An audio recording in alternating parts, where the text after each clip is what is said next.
What's the current role of men in Australia? Diaper babies these days, or is it? Some of them do. Some are a bit wimpy in that area.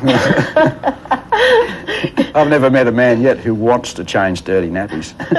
I'd say he's got a problem if he does. I take it you don't. Well, I have done it. I've had 5 kids. I would avoid it like the plague if possible. I'll go out and kill the snakes and put the food on the table. Good day. I know that's horrible, but we have Mr. Australia himself, Paul Hogan, the star of Crocodile Dundee and the aptly named sequel, Crocodile Dundee 2. Now this hilarious interview is from 1988, looking at the iconic status of the first movie, how the sequel is going to turn out, and what life as a celebrity is like for Mr. Paul Hogan. Let's check it out.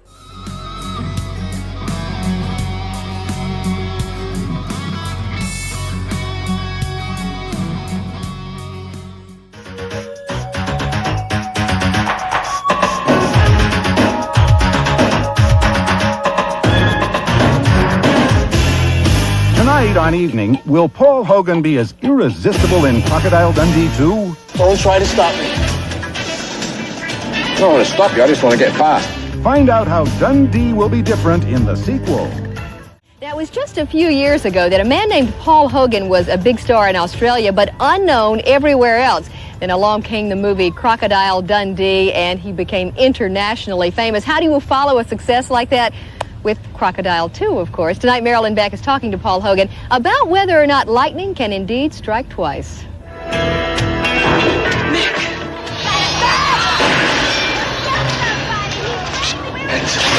He invited us to take a fair dinkum holiday.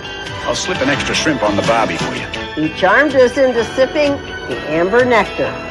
Almost single-handedly, Paul Hogan has exported the image of Australia as a continent of smiling Sheilas and manly mates. G'day, Paul. His latest outreach from the outback is Crocodile Dundee 2.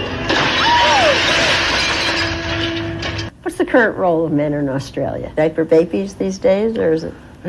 Some of them do. Some are a bit wimpy in that area. I've never met a man yet who wants to change dirty nappies. I'd say he's got a problem if he does.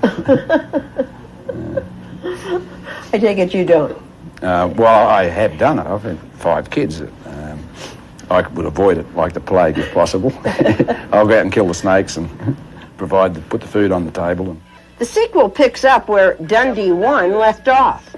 Nick settled down with Sue, and the action flies between New York and Australia as the couple fights off some terrorist bad guys. Crocodile Dundee 2 opens in 2,700 movie houses this week, the widest release in Hollywood's history.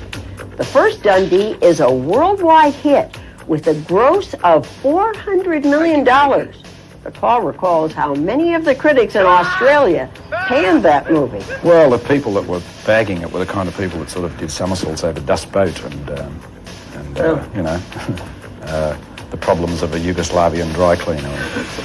You know, believed that to make a good film it had to be completely boring to everybody and unsuccessful. Paul owns 2/3 of the first Dundee and nearly 100% of the sequel. In Australia, he's become a folk hero. And predictably, his private life has become public property. Paul's done a good job of shielding his wife and 5 kids from inquiring minds, but there's one incident that didn't escape the tabloids. In 1982, Paul quietly divorced his wife Nolene after 24 years of marriage. For the kids' sake, he continued to live in the same house, and after a while, Paul started courting Nolene again, and they remarried 8 months after their divorce.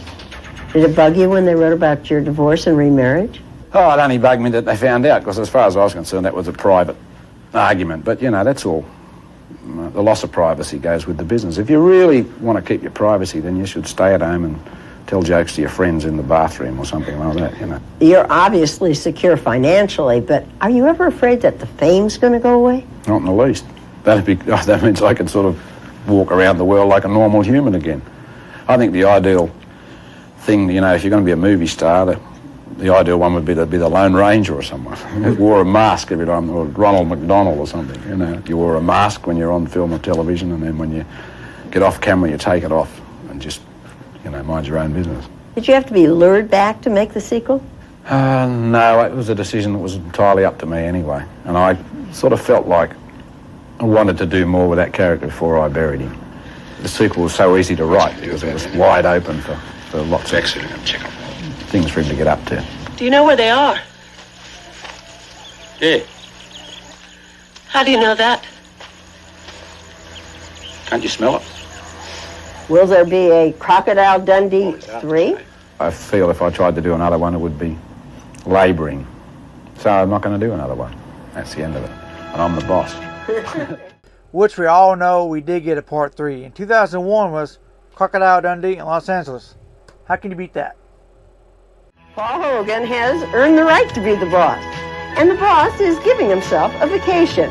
Following the premiere of Dundee 2, he's packing into the outback for as long as he wants. He'll camp, fish, and walk about, enjoying some very calm good days. I talked to Paul Hogan a few years ago after his first Crocodile Dundee movie, and I can't even tell you what a regular guy he is. Very straightforward, very honest. As he would say, a regular Aussie mate. And how does he like to unwind? He likes to spend his time mowing the lawn of his suburban home in Sydney. But I have a feeling he doesn't do that too much anymore. Now, Paul here did a bunch of commercials before he made it famous, so I thought, hilarious interview. Let's look back at some of the hilarious commercials he did as well, just for fun. Here you go. G'day. When they invited me along to this private viewing, I thought I'd bring along my own supply of colonial culture. Now that's what I call a masterpiece. Who did this one, mate? That's Tunstall. Reckon he must have been handcuffed when he painted it. Cripes. This one's not much better. Actually, they're Jackson Pollocks. Yeah, I'd agree with you there, sport. Foster's, the amber nectar. G'day. Travel is a wonderful thing. Imagine strolling through the vineyards in the south of France, sampling a drop of the grape. Bonjour, monsieur. G'day, Holmes. Treating your tummy to the exotic delights of the mystical East. Here's your curry prawns, Holmes. Oh, thanks, Trevor. We'll turn back the pages of history to the grandeur of the British aristocracy. Morning, Squire. G'day, Holmes. Yep, if you want to see the world, don't miss the best part, Australia. While you're having a good time swimming and skiing, caravanning or camping, dining and dancing, or just visiting Auntie Dora, you haven't seen in ages, you're helping yourself to a holiday you probably need. And helping Aussies get jobs they definitely need. Hello? G'day. I've come to visit Auntie Doreen. Oh, gee. She's gone to Perth for a holiday. See? Yeah, it's working already.